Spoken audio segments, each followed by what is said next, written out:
세상에서 가장 어렵다고 소문난 수행법이 사실은 가장 쉬운 길이라고 한다면 믿어지시나요? 오늘은 한국 불교의 핵심 수행법, 이 간화선이 품고 있는 아주 흥미로운 역설 속으로 함께 떠나보려고 합니다. 네, 맞습니다. 바로 이 말이에요.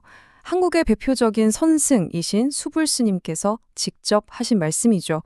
아니, 언뜻 듣기엔 도무지 이해하기 힘든 말처럼 들리는데요. 이 알쏭달쏭한 말의 진짜 의미를 찾아가려면 먼저 이 오래된 지혜가 오늘날 우리에게 왜 필요한지부터 알아야 합니다. 자, 그럼 첫 번째 열쇠부터 한번 보죠. 바로 우리 시대의 문제입니다.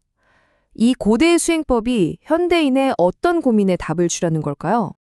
그렇죠. 기술은 정말 눈부시게 발전하고 세상은 그 어느 때보다 가깝게 연결되어 있잖아요. 그런데 이상하게도 마음은 더 공허하고 외로워지는 걸 느낄 때가 많습니다. 바로 이런 지점에서 간화선이 우리에게 완전히 다른 길을 보여주는 거죠. 아마 간화선을 가장 잘 이해하는 방법은요, 이 가르침을 전하는 한 스승이 직접 겪었던 실패담을 들어보는 걸 거예요. 수불스님이 처음 사람들을 가르치기 시작했을 때 최고의 전문가들을 위한 아주 직접적이고 날카로운 방법을 그대로 초심자들한테 적용을 했어요. 결과는 어땠을까요? 처참했죠. 아무도 그 가르침을 소화하지 못했던 겁니다. 그분이 썼던 방법이 바로 이 조사선이라는 건데요. 비유하자면 준비 운동도 없이 갑자기 절벽에서 뛰어내리라고 하는 것과 같았죠. 핵심을 바로 찌르니까 대단해 보이지만 준비되지 않은 사람에겐 혼란만 줄 뿐입니다. 그게 아니라 제자들에게 정말 필요했던 건 한 걸음 한 걸음 안내해주는 체계적인 길, 바로 간화선이었습니다. 그리고 바로 이 실패를 통해서 스님은 정말 중요한 걸 깨닫게 됩니다. 문제가 학생들이 아니라 가르치는 나 자신에게 있었구나. 스님의 풍연을 그대로 빌리자면 소화하지도 못할 것을 억지로 먹으라고 한 셈이었던 거죠. 자, 좋아요. 그럼 도대체 그가 찾아낸 이 새로운 길, 간화선은 어떻게 작동하는 걸까요? 그 핵심 원리가 뭘까요? 간화선을 움직이는 아주 강력한 엔진이 딱 하나 있거든요. 근데 이게 우리가 보통 생각하는 방식과는 완전히 반대로 작동하는 아주 독특한 정신적인 도구입니다. 그게 바로 화두입니다. 화두는요, 논리적인 답을 찾기 위한 질문이 아니에요. 정반대죠. 오히려 우리의 이성적인 생각을 일부러 고장내기 위해 설계된 일종의 정신적 폭탄 같은 겁니다. 이 질문 앞에서 우리의 생각은 길을 잃고 딱 멈춰서게 되는 거죠. 이렇게 한번 상상해 보면 쉬울 것 같아요.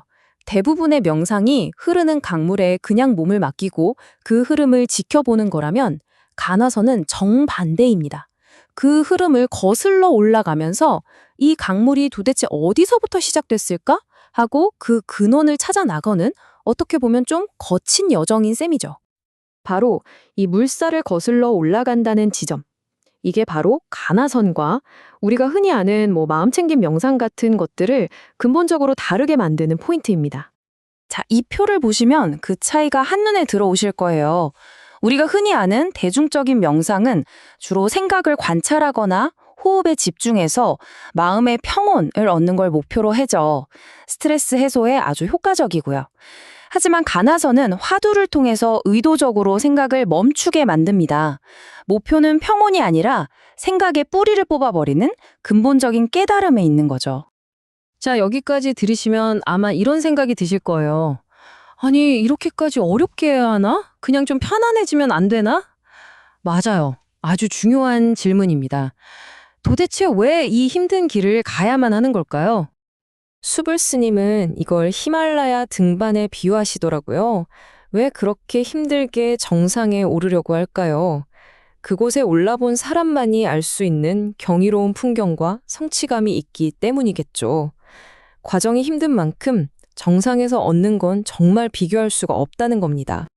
그리고 그 정상에서 얻는 보상이 그냥 추상적인 게 아니에요. 바로 이런 것들이죠. 삶에 어떤 변화가 와도 긍정적으로 받아들이는 단단한 마음, 세상을 더 단순하고 명쾌하게 보는 지혜, 그리고 궁극적으로는 훨씬 더 쉽고 의미 있는 삶 자체. 가장 어려운 길을 통해서 역설적이게도 가장 쉬운 삶에 이르게 된다. 이런 말입니다. 자, 그래서 오늘 이야기는 우리에게 이런 마지막 질문을 던지는 것 같습니다.